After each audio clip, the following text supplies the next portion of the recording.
TV. Today, what I thought I'd talk about is Humanitarian Development Nexus.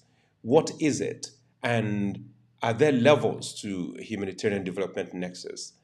I suppose the simplest way to describe Humanitarian Development Nexus is the point at which humanitarian responses meet economic development.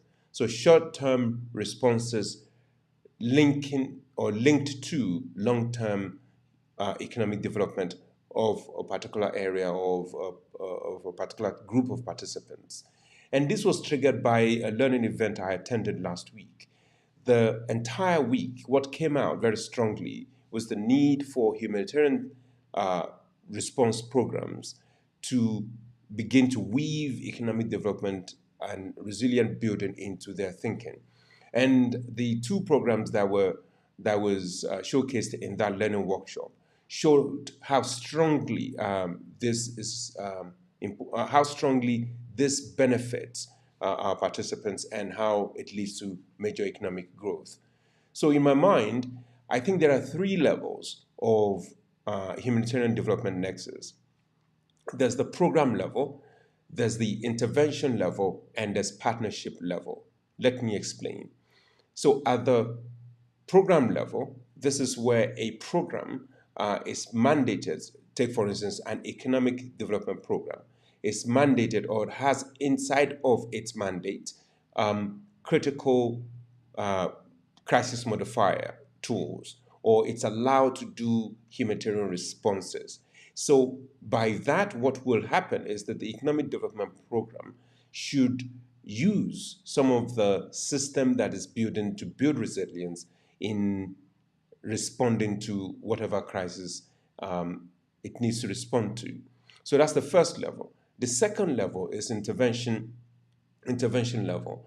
Now, humanitarian development nexus in humanitarian design, in intervention design, means that as a humanitarian response program, the systemic thinking, the economic growth thinking, the building resilience and livelihood, and increasing commercial activities will form part of the design of the humanitarian response. And we'll talk more about this in later episode.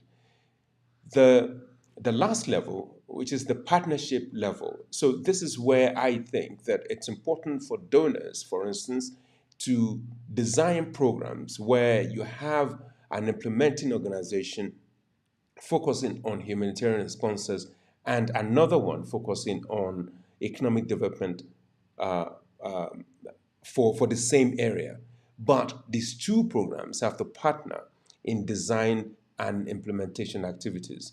So as one is adequately responding to crisis, which may be an ongoing crisis, the other is ensuring that the economic development tools are being applied throughout its intervention.